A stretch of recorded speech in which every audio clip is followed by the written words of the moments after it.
মানববন্ধনে উপস্থিত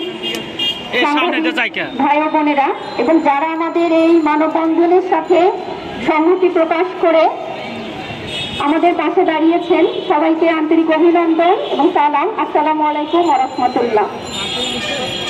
আপনারা ইতিমধ্যে জেনে থাকবেন, জুলাই বিপ্লবের মাঝে আমরা যে বাংলাদেশ পেয়েছি, এই বাংলাদেশের উপদেষ্টাগণ বিভিন্ন সংস্কার হাতে নিয়েছে। তারই ধারাবাহিকতায় বিভিন্ন সংস্কার বিষয়ক কমিশন গঠন করা হয়েছে এবং সেই কমিশনের একটি অংশ ছিল নারী সংস্কার বিষয়ক কমিশন। খুবই দুঃখজনক হলেও সত্য যে কোনো সংস্কার কমিশনের কোনো বিষয়ে এতটা বিতর্ক লক্ষ্য করা যায়নি যতটা বিতর্ক নারী সংস্কার বিষয়ক কমিটির যে সুপারিশ মারা তারা রিপোর্ট দিয়েছে সেই কমিশনের রিপোর্টে আমরা দেখতে পাচ্ছি। এই বিতর্কের অবশ্যই কিছু যৌক্তিক কারণ আছে।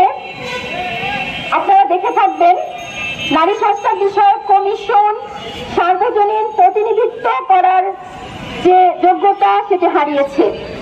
আমরা এই কমিশনের যে সদস্য দেখতে পাচ্ছি তারা একটি নির্দিষ্ট মতাদর্শের এবং নির্দিষ্ট একটি শ্রেণীর ব্যক্তি। এখানে সকল শ্রেণী পেশার, সকল মতাদর্শের এবং সকল ধর্মের প্রতিনিধিত্ব আমরা দেখতে পাইনি। সবচেয়ে অদ্ভুত বিষয়, যে তরুণদের মাধ্যমে আমাদের নতুন বাংলাদেশ পেলাম, যাদের মাধ্যমে আমরা এই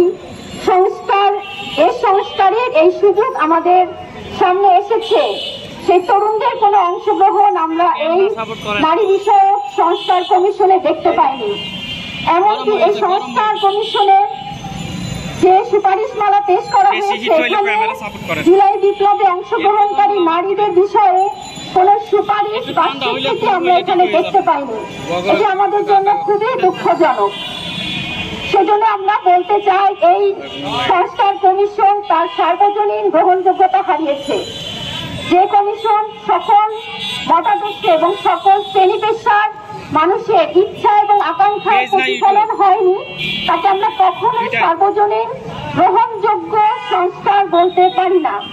দ্বিতীয়ত, আমি যে বিষয়ের দিকে দৃষ্টি আকর্ষণ করব, এই সংস্কার কমিশন যে সুপারিশমালা পেশ করেছে, কিছু কিছু বিষয় অবশ্যই তারা পজিটিভ বলার চেষ্টা করেছে, যেমন কর্মজীবী নারীদের জন্য ডে কেয়ার ব্যবস্থা, মাতৃত্বকালীন ছুটি, অন্যান্য কিছু বিষয় উঠে এসেছে। কিন্তু দুঃখজনক হলেও সত্য, এই ভালো কিছু বিষয় তাদের বিতর্কিত বিষয়ের জন্য কখনোই আলোর মুখ দেখবে না। কারণ তাদের বিতর্কের যে অংশগুলো এটা এত বেশি, এর আড়ালে আসলে এই ভালো দিকগুলো হারিয়ে যাবে। এবং আমার কাছে মনে হয়েছে তাদের এই বিতর্কিত বিষয়গুলোর কারণে নারীদের প্রকৃত যে সমস্যা তার সমাধানের পক্ষে তারা যুদ্ধ করে দিয়েছে। এবং এখানে যে উল্লেখিত বিষয়গুলো আপনারা দেখছেন, এখানে অনেক বেশি বিতর্কের সৃষ্টি করেছে। প্রথমত যদি আমরা বলি, তারা এখানে সম অধিকারের বিষয়ে বলেছে, অথচ আমরা জানি যে 90% মুসলিম নারী যে দেশে, সেখানে ইসলামী যে আইন, একজন মৃত ব্যক্তির সম্পত্তিতে তার পিতামাতা, তার সন্তান, তার বিধবা স্ত্রীর সম্পত্তি পাবে, আমরা এখনো সেই অধিকার নিশ্চিত করতে পারিনি। সেখানে নতুন একটা ইস্যু তৈরি করে নারীর যে প্রাপ্য অধিকার, সেখান থেকেও নারীকে প্রকৃত অর্থে বঞ্চিত করা হয়েছে। আমাদের অবশ্যই মুসলিম আইন অনুযায়ী যে নারীর প্রাপ্য অধিকার, প্রথমে সেই অধিকার নিশ্চিত করা প্রয়োজন ছিল। আমরা এখানে দেখেছি যে শিরিন পারভীন হক বলেছেন তিনি ধর্মকে পুরোপুরি উপেক্ষিত করেছেন, এবং একটি প্রশ্নের জবাবে তিনি এটিও বলেছেন যে প্রত্যেকে যার যার মূল্যবোধ অনুযায়ী আইন প্রণয়ন করতে পারে। যারা কোনো ধর্মের অনুসারী না বা কোনো মতাদর্শের অনুসারী না, তাদেরকে নিয়েই তিনি এই সংস্কার প্রস্তাবনা দিয়েছেন। আমার প্রশ্ন, এই সংখ্যা আমাদের দেশে কত %? তার কোনো সঠিক পরিসংখ্যানও তারা সংস্কার কমিশনের সুপারিশমালায় দিতে পারেনি। কোন ধর্মকে অনুসরণ করে না এমন নারী আমাদের দেশে খুবই কম সংখ্যক, যাকে আসলে কোনো শতকরায় প্রকাশ করা হয়তো তাদের পক্ষে সম্ভব হয়নি। আমাদের দেশের নারীরা স্বভাবতই ধর্মভীরু। 90% মুসলিম ছাড়া আমরা দেখি এখানে হিন্দু, খ্রিস্টান, বৌদ্ধ প্রত্যেকে তার ধর্মকে অনুসরণ করে। এজন্য এখানে ধর্মকে উপস্থিত করার কোনো সুযোগ নেই। আমাদের এখানে আমরা দেখতে পেয়েছি নারী সংস্কার কমিশনের এখানে কোনো ইসলামিক স্কলার ছিল না। এমনকি ইসলামিক ছাড়া অন্যান্য ধর্মের যে স্কলার সেটাও আমরা এখানে দেখতে পাই।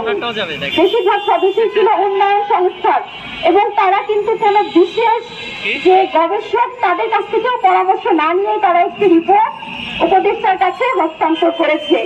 এই সংস্কার প্রস্তাবনায় আমরা আরেকটি বিষয় দেখতে পাই যে সংসদে নারীর আসন, অথচ আমরা জানি যে এ বিষয়ে আরো দুটি আলাদা সংস্কার কমিশন রয়েছে, তারা কিন্তু অন্যকে নির্দিষ্ট সংখ্যা দিয়েছে। তাহলে নারী সংস্কার কমিশন যে 600 আসনের কথা বলছে সেটি অবশ্যই অন্য সংস্কার কমিশনের পুরোপুরি বিপরীত এবং এটি একটি বিতর্কের সৃষ্টি করবে। এবং সেই সাথে আমরা আরো দেখতে পাই যেখানে বলা হয়েছে 300 আসন নারীর জন্য সংরক্ষিত রেখে বাকি যে 300 আসন সেখানেও নারীরা নির্বাচন করতে পারবে। তাহলে এটা কিভাবে সমান আসন হয়? কারণ